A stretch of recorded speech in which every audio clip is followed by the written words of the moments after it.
السلام علیکم ناظرین، جیسا کہ میں نے آپ کو بتایا کہ میں افغانستان کی اصل صورتحال جاننے کے لیے وہاں جانا چاہتی تھی تاکہ وہاں سے رپورٹ لے کر اپنے اخبار کو اصل صورتحال کی خبر دے سکوں، مگر مجھے افغانستان جانے کا ویزا نہیں مل رہا تھا۔ اس لیے میں نے برقع پہن کر افغانی عورت کے بھیس میں افغان جانے کی کوشش کی۔ اگرچہ میں وہاں جانے میں تو کامیاب ہو گئی، مگر واپسی پر ہمیں پتہ چلا کہ پاکستان نے اپنے بارڈر بند کر دیے ہیں اور خیبر گیٹ، خیبر پاس والے راستے سے واپس پاکستان جانا ممکن نہیں ہے۔ اس لیے ہمیں کسی دوسرے اسمگلنگ والے راستے سے پاکستانی بارڈر کراس کرنا ہوگا۔ دوسرے راستے سے واپس جاتے ہوئے ہمیں ایک لمبا پتھریلا پہاڑی راستہ پیدل کراس کرنا تھا، اور وہ کوئی سنسان راستہ نہیں تھا، بلکہ ہزاروں مرد و خواتین وہاں سے پیدل جا رہے تھے۔ میں بھی ایک شٹل کاک ٹائپ برقعے میں انہی لوگوں کے ساتھ شامل تھی۔ میں نے اپنے ایک گائیڈ سے کہا کہ مجھے ایسے مشکل راستوں پر پیدل چلنے کی عادت نہیں ہے، میری جوتی ٹوٹ چکی ہے اور میرے پاؤں زخمی ہو چکے ہیں، جبکہ میرے پاؤں سے مسلسل خون بہہ رہا تھا۔ میرے گائیڈ نے کہا کہ ہم بارڈر سے صرف آدھا گھنٹہ دور ہیں، اگر آپ تھوڑی اور ہمت کر لیں تو فاصلہ بہت ہی کم رہ گیا ہے۔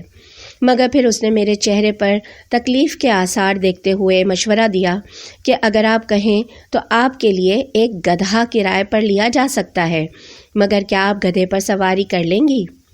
اور میرے ذہن میں یہی تھا کہ میں گھوڑے پر سواری کر لیتی ہوں، تو یہ گدھا کیا چیز ہے؟ یہ تو اسی کی طرح کا ایک چھوٹا جانور ہے۔ سو میں نے کہا کہ ہاں میں کر سکتی ہوں۔ اس نے وہاں ایک گدھے والے پٹھان سے بات کی اور مجھے اس گدھے پر بٹھا دیا۔ میرے بیٹھنے کے بعد گدھے کے مالک نے اس کی پشت پر ایک لات ماری اور یکدم گدھا آگے کی طرف بھاگنے لگا۔ میں چونکہ اس اچانک ایکشن کے لیے تیار نہیں تھی۔ اب صورتحال یہ تھی کہ گدھا پوری رفتار سے پاکستانی بارڈر کی طرف بھاگ رہا تھا اور میرا عبایا ہوا میں اڑ رہا تھا، اور میں اس گدھے پر بہت ہی بیکار طریقے سے دائیں بائیں لہرا رہی تھی۔ تھوڑی دیر بعد میں اپنا بیلنس برقرار نہ رکھ سکی اور میری بدقسمتی کہ میں عین اس جگہ پر گدھے سے نیچے گری جس جگہ ایک افغان طالبان گن پکڑے کھڑا تھا۔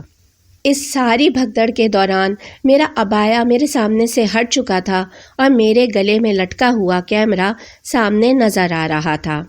طالبان دور حکومت میں کیمرے پر تصویر بنانے پر پابندی تھی، اور میں ایک مجرم بنی اس طالبان فوجی کے سامنے کھڑی تھی، اور میرا دل کہہ رہا تھا، یہ وہ نے، تم تو پکڑی گئیں، ابھی یہ طالبان تمہیں گولی مار دے گا۔ مجھے کچھ سمجھ نہیں آیا کہ میں کیا کروں کہ وہ اچانک چیختا ہوا پیچھے کو گیا اور اس نے میرے گائیڈ کو پکڑ لیا، اور وہ اس پر چیخ رہا تھا، اور تھوڑی دیر میں 10-15 اور طالبان جنگجو ادھر ادھر پہاڑوں سے آ کر وہاں جمع ہو گئے اور سب نے میرے گائیڈ کو پکڑ لیا۔ میں واپس گئی اور میں نے مجمع کو چیر کر اندر جانے کی کوشش کی، مگر مجھے منع کر دیا گیا کہ یہ مردوں کا معاملہ ہے، مرد اسے نمٹا لیں گے، آپ یہاں سے جاؤ۔ مگر میں بار بار اندر جانے کی کوشش کر رہی تھی۔ پھر آخر کار تنگ آ کر میں نے انگلش میں چیخ کر کہا، کوئی میری بات سنے گا؟ اور میری انگلش سن کر سب نے پلٹ کر پیچھے دیکھا۔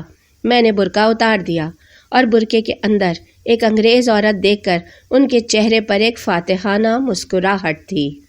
بہرحال انہوں نے مجھے میرے گائیڈ سمیت اریسٹ کر لیا اور جلال آباد لے گئے۔ راستے میں ایک جگہ انہوں نے گاڑی روکی اور ایک عورت کو لے کر آئے۔ اس عورت نے میری تلاشی لی اور ان کو بتایا کہ میرے پاس کوئی اسلحہ نہیں ہے۔ جلال آباد میں طالبان کا انٹیلیجنس آفس تھا، مجھے وہاں لے جایا گیا۔ وہاں کا کمانڈر تھوڑی بہت انگلش جانتا تھا۔ اس نے مجھ سے ڈیٹیلز پوچھی کہ میں کون ہوں، افغانستان کب آئی، کیوں آئی، وغیرہ وغیرہ۔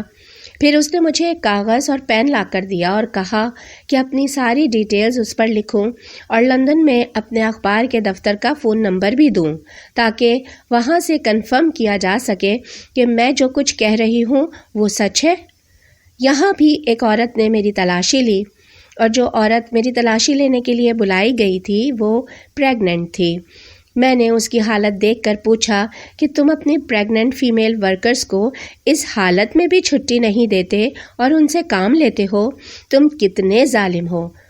میں اگرچہ سمجھتی تھی کہ اب یہ لوگ مجھے گولی مار دیں گے، مگر میں مرنے سے پہلے بھی انہیں بتانا چاہتی تھی کہ وہ جنگلی جانور ہیں، مگر کمانڈر کے جواب نے مجھے حیران کر دیا کہ وہ یہاں کی ملازم نہیں بلکہ میری بیوی ہے اور اسے صرف میری تلاشی لینے کے لیے یہاں بلایا گیا تھا۔ میں حیران تھی کہ اس کام کے لیے عورت کو بلانے کی کیا ضرورت تھی، یہ کام تو یہ سپاہی خود بھی کر سکتے تھے۔ اس کے بعد انہوں نے کہا کہ لنچ ٹائم ہو گیا ہے، ہم بھی لنچ کریں گے، آپ بھی لنچ کر لیجئے۔ میں نے کہا کہ پہلے میں ایک فون کال کرنا چاہوں گی، مجھے اپنی بیٹی سے بات کرنی ہے۔ انہوں نے کہا کہ آپ ایک قیدی ہیں اور فی الحال آپ کو فون کی سہولت فراہم نہیں کی جا سکتی۔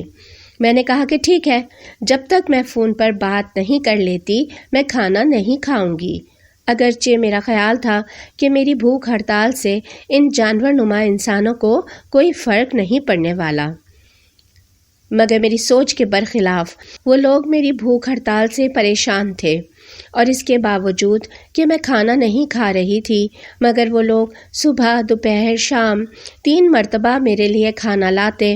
ایک آدمی میرے لیے چٹائی بچھاتا، اس کے اوپر کھانا لگایا جاتا، چاول، روٹی اور گوشت کا سالن مجھے دیا جاتا۔ ایک جگ میں پانی لا کر انہی کا ایک کم عمر 12-13 سال کا لڑکا میرے ہاتھ دھلاتا، اور روزانہ ایک سپاہی مجھے کہتا کہ آپ ہماری بہن ہیں، آپ ہماری مہمان ہیں اور ہم آپ کو خوش دیکھنا چاہتے ہیں، اس لیے پلیز آپ کھانا کھا لیجئے۔ میں سوچتی کہ یہ کیسے لوگ ہیں کہ ان کو یہ بھی نہیں پتا کہ ظالم کا کام ظلم کرنا ہے، ان کو تو اپنا کام بھی ڈھنگ سے کرنا نہیں آتا، ان کا کام ہے کہ مجھ پر تشدد کریں، مگر یہ کیسے ظالم ہیں کہ ان کو ظلم کرنا بھی نہیں آتا۔ مگر پھر میں سوچتی کہ یہ سب ڈرامہ کر رہے ہیں، ابھی ان کے اندر سے ایک جنگلی جانور نکل کر باہر آئے گا اور یہ میرے اوپر ایسے ایسے مظالم کریں گے کہ انسانی تاریخ میں یاد رکھے جائیں گے۔ تیسرے دن انہوں نے ایک ڈاکٹر کو بلایا اور اس ڈاکٹر نے میرا معائنہ کیا۔ اگرچہ میں اپنے آپ کو بالکل ٹھیک سمجھ رہی تھی اور مجھے کسی ڈاکٹر کی ضرورت نہیں تھی، پھر اس ڈاکٹر نے میرا بلڈ پریشر نوٹ کیا تو میں نے اسے بتایا کہ مجھے ہائی بلڈ پریشر کی شکایت ہے، اس لیے میرا پریشر تھوڑا بڑا ہوا ہی آئے گا، مگر اس نے کہا کہ نہیں، تمہارا بلڈ پریشر بالکل اوکے ہے۔ میں حیران تھی کہ یہ اوکے کیسے ہو سکتا ہے، مگر اس نے میرے کہنے پر 3 مرتبہ چیک کیا اور تینوں مرتبہ میرا بلڈ پریشر اوکے ہی آیا۔ وہ ڈاکٹر جرمنی سے پڑھ کر آیا تھا اور اچھی انگلش بول لیتا تھا۔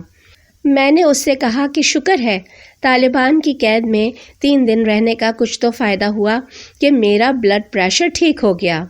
میرے مذاق سے ڈاکٹر کے چہرے پر بھی مسکراہٹ آ گئی، اور ڈاکٹر کے جانے کے بعد میں سوچ رہی تھی کہ کیا طالبان بھی موت کی سزا دینے سے پہلے مجرم کا میڈیکل ٹیسٹ کرتے ہیں، اور مجھے یقین تھا کہ آج رات یا کل مجھے گولی مار دی جائے گی۔ 5ویں دن ایک چھوٹا لڑکا حامد بھاگتا ہوا میرے پاس آیا۔ دراصل وہ ڈاکٹر کا بیٹا تھا اور قید میں میرے لیے ٹرانسلیٹر کی خدمات بھی وہی انجام دے رہا تھا۔ اس کے ہاتھ میں ایک اخبار تھا اور اس نے خوشی خوشی بتایا کہ تم آج کے اخبار میں فرنٹ پیج پر ہو اور سب سے بڑی خبر تمہاری ہی ہے۔ میں نے کہا کہ کیا خبر ہے؟ اس نے کہا کہ لکھا ہوا ہے کہ انگریز صحافی بہت خوش ہے کہ طالبان نے قید میں رکھ کر اس کا بلڈ پریشر ٹھیک کر دیا ہے۔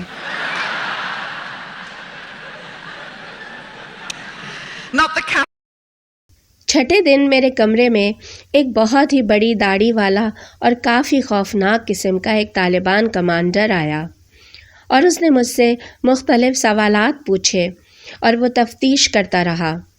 چھوٹا لڑکا حامد ٹرانسلیٹر کی ڈیوٹی دیتا رہا، اور یہ سوال جواب کا سلسلہ کافی طویل تھا، اور اسی سوال جواب میں رات کے 8 یا 9 بج گئے جب وہ اپنی تفتیش ختم کر کے واپس گیا۔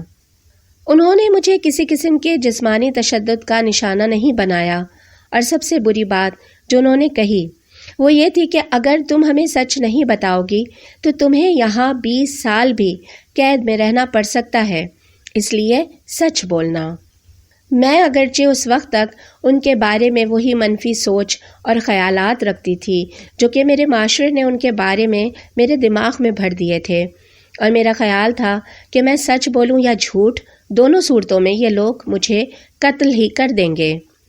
مگر پھر بھی میں نے ان کے سوالوں کے جواب سچ ہی دیے، کیونکہ میں واقعی ایک صحافی تھی اور وہ کنفرم کرنا چاہتے تھے کہ میں صحافی کے بھیس میں کوئی امریکی جاسوس تو نہیں ہوں۔ بہرحال ان لوگوں کے جانے کے بعد حامد نے مجھ سے کہا کہ میری انگلش اتنی اچھی نہیں ہے، اس لیے مجھے نہیں لگتا کہ میں آپ کی باتوں کا مطلب صحیح سے ان کو سمجھا پایا ہوں۔ یہ آدمی بہت خطرناک تھا اور اسی انٹرویو کی بنیاد پر آپ کا فیصلہ ہوگا، اور میں بہت ڈرا ہوا ہوں کہ میری غلط ٹرانسلیشن کی وجہ سے آپ پر برائی نہ آئے۔ اگلے دن حامد میرے کمرے میں آیا اور وہ بہت گھبرایا ہوا تھا۔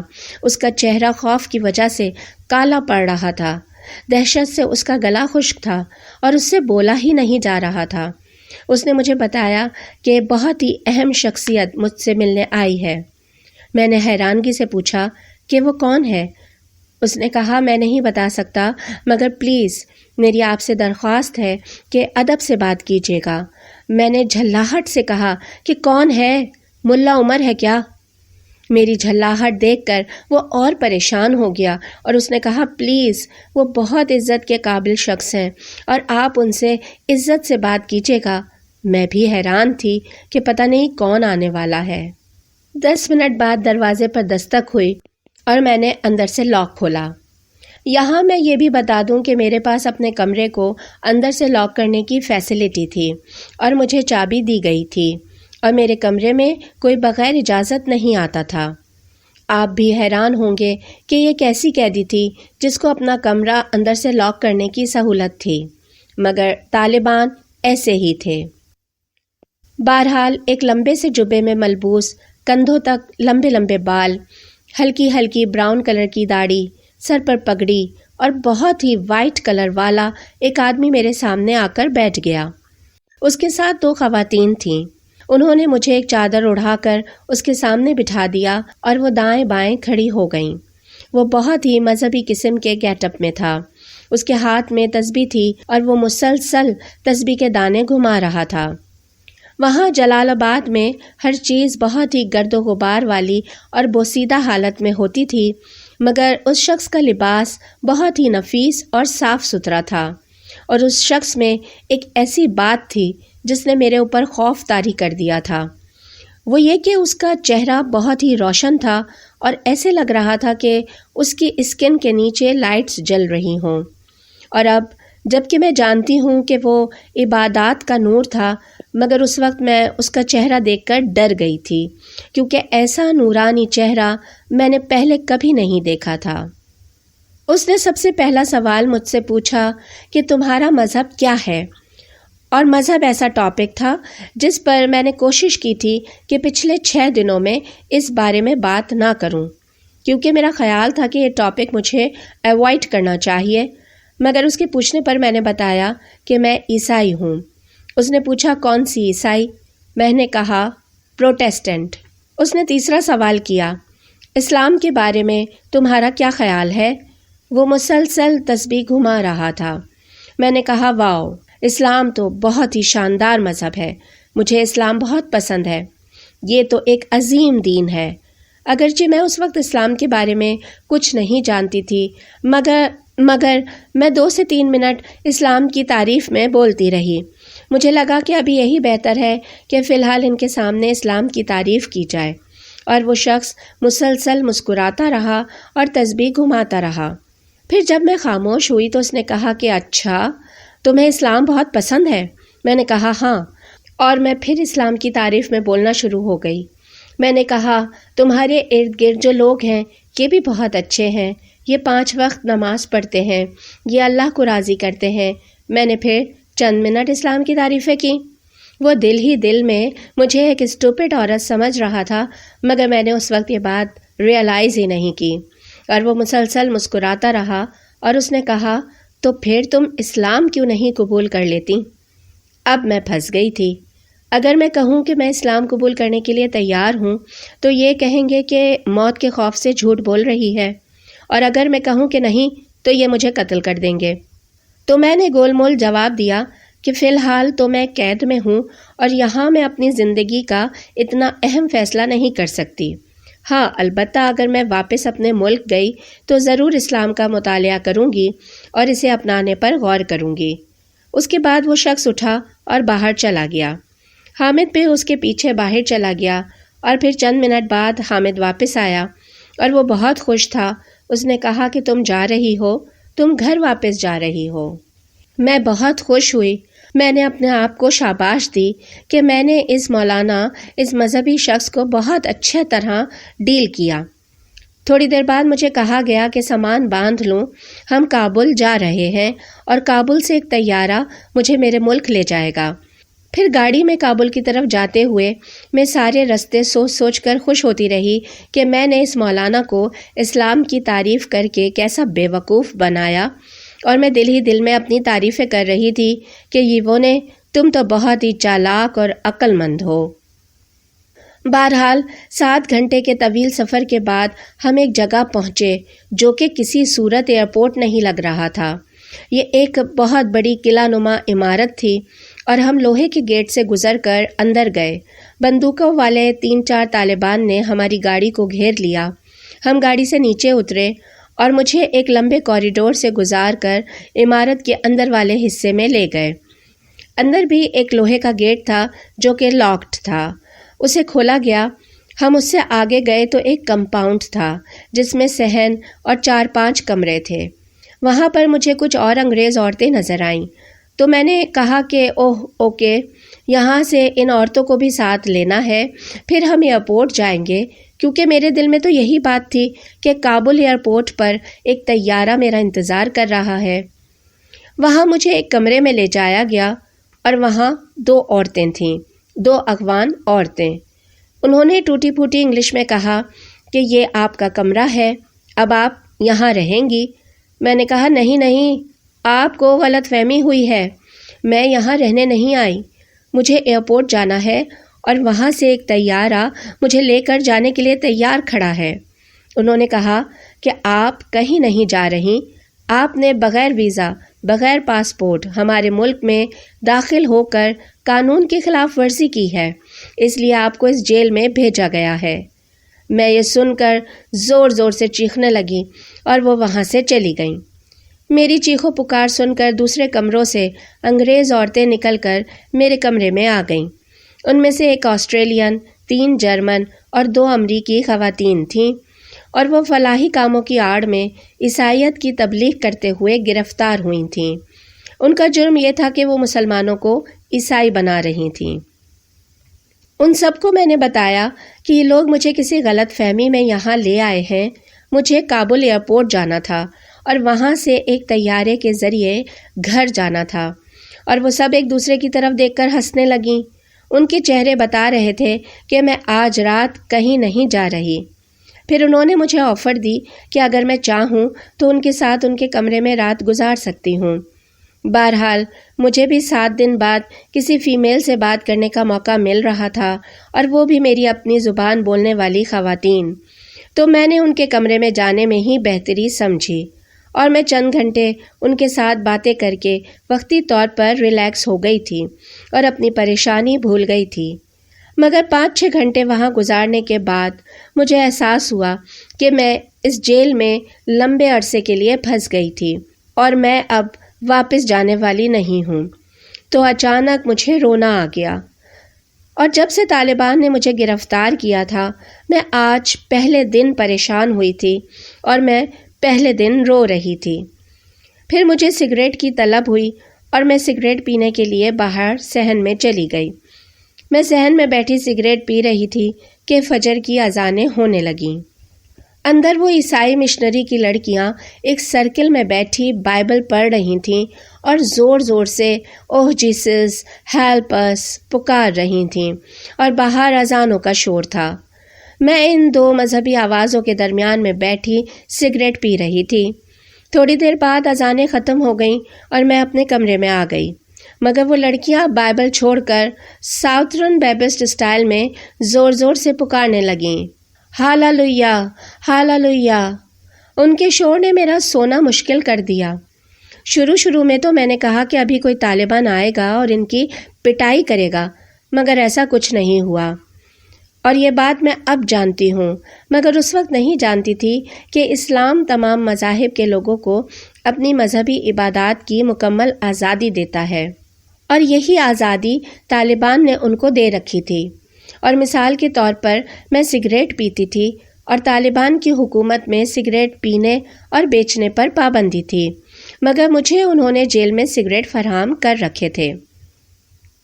بہرحال ان لڑکیوں کے شور سے تنگ آ کر میں پھر صحن میں بیٹھ گئی اور سوچنے لگی کہ میں نے اسلام قبول کرنے سے انکار کر دیا تھا، اسی لیے مجھے ان عیسائی لڑکیوں کے شور میں چھوڑ دیا گیا ہے۔ بہرحال میرے خیال میں یہی بہترین سزا تھی جو وہ مولانا مجھے دے سکتا تھا، اور جب ان کا وہ گانا ختم ہوا تو ایک مرتبہ پھر فل والیوم کے ساتھ ان کے مناجات اور اوہ جیسس ہیلپ کے نعرے شروع ہو گئے۔ اگلی صبح مجھے کپڑے بدلنے کے لیے ایک لباس دیا گیا، اور اس وقت میں جو لباس پہنے ہوئے ہوں یہ وہی لباس ہے جو مجھے جیل میں دیا گیا تھا، اور مجھے کوئی اورنج کلر کا جم سوٹ نہیں دیا گیا، میرے سر کے بال نہیں مونڈے گئے، مجھے کوئی جسمانی تشدد نہیں کیا گیا، میرے ساتھ کوئی جنسی زیادتی نہیں ہوئی، میری تذلیل نہیں کی گئی، قطع نظر ان قیدیوں کے کہ جن کو امریکہ نے پکڑا اور ابو غریب جیل میں یا گوانتانامو بے جیل میں رکھا اور ان پر ظلم کیا، ان کے بال مونڈے، ان پہ کتے چھوڑے گئے اور ان کی ویڈیوز بنا کر امریکہ میں کچھ لوگوں کو بھیجی گئیں تاکہ وہ دیکھ کر خوش ہوں۔ اس کے ساتھ ساتھ میں شکر ادا کرتی ہوں کہ میں طالبان کی قیدی تھی، کسی امریکی جیل میں امریکیوں کی قیدی نہیں تھی۔ اگلے دن مجھے اپنے کپڑے دھونے کے لیے ایک بالٹی اور صابن دیا گیا، اور میں نے صحن میں لگے ہینڈ پمپ سے پانی لے کر اپنے کپڑے دھوئے اور صحن میں لگی ایک رسی پر سوکھنے کے لیے ڈال دیے، اور دھوپ میں بیٹھ کر دھوپ کو انجوائے کر رہی تھی کہ اچانک وہاں پر جیل کا سپرنٹینڈنٹ آ گیا۔ اس نے مجھے کہا کہ کپڑے رسی سے اتارو۔ وہ بڑی سی داڑھی والا ایک خوفناک شخص تھا۔ میں نے کپڑوں کی طرف دیکھا اور حیرانگی سے کہا کہ کپڑے سکھانے کی ہی جگہ ہے، اگر یہاں نہیں سکھاؤں تو کہاں سکھاؤں؟ اس نے کہا کہ اچھا، ان کو کم سے کم کسی کپڑے سے کور کر دو۔ میں نے پھر رسی کی طرف دیکھا تو مجھے اندازہ ہوا کہ وہ میرے انڈر گارمنٹس کی بات کر رہا تھا۔ تب مجھے سمجھ آئی کہ وہ کیا کہہ رہا تھا، مگر میں اس وقت اسے تنگ کرنے کے موڈ میں تھی۔ میں نے کہا کہ خواتین کی جیل ہے، یہاں کوئی مرد نہیں سوائے تمہارے، اور اگر تم یہاں سے چلے جاؤ تو مسئلہ ختم۔ وہ غصے میں وہاں سے چلا گیا، اور 15 منٹ بعد وہ ڈپٹی فارن منسٹر کے ساتھ وہاں واپس آ گیا، اور فارن منسٹر کو دیکھ کر میں نے کہا، اوہ، یہ تو خارجہ تعلقات کا مسئلہ بن گیا ہے۔ میں نے کہا، اوہ ڈیئر ڈپٹی فارن منسٹر، کیا میرا انڈر ویئر فارن افیئرس کا مسئلہ بن گیا ہے جو آپ کو یہاں آنا پڑا؟ اس نے ریکویسٹ کی کہ میں ان چیزوں کو وہاں سے ہٹا دوں۔ میں نے کہا کہ یہ عورتوں کا سیل ہے، اور اگر یہاں مرد نہ آئیں تو کوئی مسئلہ ہی نہیں ہوگا، مسئلہ تو آپ لوگ بنا رہے ہو۔ اس نے کہا کہ دراصل آپ کی جیل کے اوپر فرسٹ فلور پر طالبان فوجیوں کے کمرے ہیں، اور وہاں کھڑکی سے یہ چیزیں نظر آتی ہیں، اور یہ چیزیں مردوں کی سوچ کو گندا کرتی ہیں، اس لیے بہتر ہے کہ آپ انہیں ہٹا لیں۔ میں نے کہا، واو، امریکہ کو تو آپ لوگوں کے لیے بم اور جنگ پر پیسے ضائع کرنے کی ضرورت ہی نہیں، وہ صرف پیراشوٹ کے ذریعے عورتیں یہاں اتار دے جنہوں نے صرف انڈر گارمنٹس پہنے ہوئے ہوں، آپ لوگ تو وہاں سے بھاگ جاؤ گے، بس آپ کے لیے یہی کافی ہے۔ مگر آپ لوگ اس سے ان لوگوں کی شائستگی کا اندازہ بھی لگا سکتے ہیں۔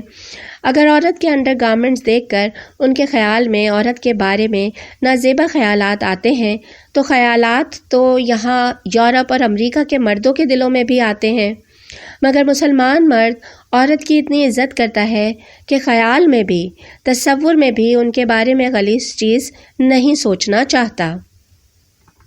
اگلے دن ڈپٹی فارن منسٹر ایک اور آدمی کے ساتھ میرے پاس آیا، اور یہ میرا طالبان کے پاس گرفتاری کے بعد 9واں دن تھا۔ انہوں نے کہا کہ ہمیں آپ سے کچھ مزید تفتیش کرنی ہے اور چند مزید سوال پوچھنے ہیں۔ میں یہاں قید کے بعد کافی فرسٹریٹڈ تھی۔ 3 راتوں سے ان عیسائی لڑکیوں کے شور نے میرا سونا مشکل کر دیا تھا اور دن بھر یہاں فائرنگ اور گولیوں کی آواز سونے نہیں دیتی تھی۔ میں نے غصے سے کہا کہ اب میں تمہارے کسی سوال کا جواب نہیں دوں گی، میں تمہارے سوالوں سے تنگ آ گئی ہوں۔ تم لوگوں نے تمام سوالوں کے بعد بھی مجھے قید ہی رکھنا ہے، اس لیے میرے پاس تمہاری بکواس کے لیے مزید وقت نہیں ہے۔ تم لوگوں نے جان بوجھ کر مجھے ان خواتین کے ساتھ قید کر رکھا ہے جو مجھے رات بھر سونے نہیں دیتی۔ بہرحال میں ان کے ساتھ جتنی بدتمیزی کر سکتی تھی میں نے کی اور میں غصے سے کمرے میں واپس آ گئی۔ ایک جرمن لڑکی بھاگتی ہوئی میرے کمرے میں آئی اور اس نے کہا کہ تم نے کیا کیا؟ تمہیں اس طرح بدتمیزی سے پیش نہیں آنا چاہیے تھا۔ بہرحال غصہ اترنے کے بعد مجھے اندازہ ہوا کہ میں نے غلطی کی تھی، مگر دیر ہو چکی تھی اور جو نقصان ہونا تھا وہ تو ہو چکا تھا۔ تھوڑی دیر بعد 2 افغان خواتین آئیں اور انہوں نے کہا کہ اس نے کچھ باعزت لوگوں کے ساتھ بدتمیزی کی ہے جس کی اسے سزا ملے گی۔ انہوں نے مجھے صحن میں ایک درخت کے ساتھ باندھ دیا اور کہا کہ اسے کوڑے مارے جائیں گے، اور وہ مجھے باندھ کر چلی گئیں۔ پھر تھوڑی دیر بعد 3 جرمن لڑکیاں آئیں اور میرے اوپر گر گئیں اور مجھ سے لپٹ لپٹ کر کہنے لگیں کہ او جیسس، اس کی حفاظت کرنا اور یوونی کو کوڑے مارے جائیں تو اسے درد نہ ہو۔ میں دل ہی دل میں کہہ رہی تھی کہ کوڑے مارنے کا درد ہو یا نہ ہو، مگر تم تو میرے اوپر سے اترو تاکہ مجھے تمہاری وجہ سے جو درد ہو رہا ہے وہ نہ ہو۔ پھر تھوڑی دیر بعد ایک قاتل مسکراہٹ کے ساتھ طالبان فوجی وہاں پر آیا اور اس کے ہاتھ میں سیٹلائٹ فون تھا۔ اس نے تمام لڑکیوں کو باری باری فون دیا کہ سب لوگ 5-5 منٹ اپنے گھر پر بات کر لیں، مگر میں بندھی ہوئی تھی اور اس نے کہا کہ تمہیں فون نہیں دیا جائے گا کیونکہ تم نے ایک اعلیٰ افسر اور ایک باعزت آدمی کے ساتھ بدتمیزی کی ہے۔ ایک جرمن لڑکی نے میری سفارش بھی کی کہ اسے اپنی بیٹی سے بات کرنے دو، مگر اس نے سختی سے کہا نہیں، اسے اجازت نہیں ہے، اور میرے لیے یہی سزا کافی تھی۔ چند گھنٹوں بعد مجھے کھول دیا گیا اور کوڑے نہیں مارے گئے۔ پھر مجھے کہا گیا کہ آپ سامان باندھ لیں، آپ کو لے جایا جا رہا ہے۔ پھر ایک طالبان مجھے اوپر والے حصے میں لے گیا جہاں طالبان فوجیوں کے کمرے تھے، اور مجھے ایک کمرہ دے دیا گیا اور کہا کہ آپ نے شکایت کی تھی کہ آپ نیچے ان لڑکیوں کے ساتھ تنگ ہیں، اس لیے آپ آج رات یہاں گزاریں، صبح آپ کو پاکستانی حکام کے حوالے کر کے پاکستان بھیج دیا جائے گا۔ میں نے کہا تم لوگ جھوٹ بول رہے ہو، تم لوگ مجھے کبھی نہیں چھوڑو گے، اور وہ مسکراتا ہوا وہاں سے چلا گیا۔ اگلے دن صبح مجھے کہا گیا کہ گاڑی آپ کو پاکستان بارڈر تک لے جانے کے لیے تیار کھڑی ہے، جلدی سے سامان باندھ لیں۔